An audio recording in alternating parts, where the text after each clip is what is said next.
आज की जो प्रेस वार्ता है मुख्य रूप से दो बिंदुओं पर चर्चा करने के लिए बुलाई गई है। सबसे पहली बात तो ये कि भारत जोड़ो न्याय यात्रा का आज 11वां दिन है, 10 दिन पूरे हो गए हैं और लगभग जो हमारे पूर्वोत्तर के सभी राज्य हैं, सभी राज्यों को भारत जोड़ो न्याय यात्रा कवर करते हुए हम अब आसाम से बंगाल की तरफ बढ़ रहे हैं।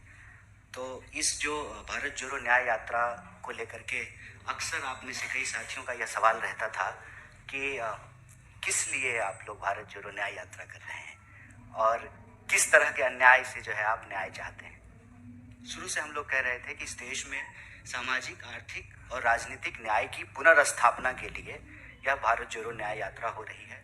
और कल गुवाहाटी के बाद जब हमारी यात्रा आगे बढ़ी तो हमारे नेता श्री राहुल गांधी जी ने प्रेस वार्ता के माध्यम से देश के सामने ये रखा कि इस देश को मौजूदा हालात में 5 तरह के न्याय की ज़रूरत है। और ये जो 5 तरह के न्याय हैं, जिसमें भागीदारी का न्याय, नारी का न्याय, युवाओं का न्याय, किसानों का न्याय और श्रमिकों का न्याय शामिल है। यह जो 5 तरह के न्याय हैं, इस न्याय को सुनिश्चित करने के पश्चात ही, इस न्याय की पुनर्स्थापना से ही इस देश को शक्ति मिलेगी, इस देश को ताकत मिलेगी।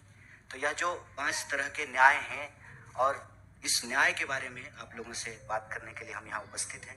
सबसे पहले तो आप सब जानते हैं, भारतीय संस्कृति की परंपरा में, इतिहास में हमेशा यह बात कहा गया है कि 5 तत्वों के मिलने से शरीर का निर्माण हुआ है।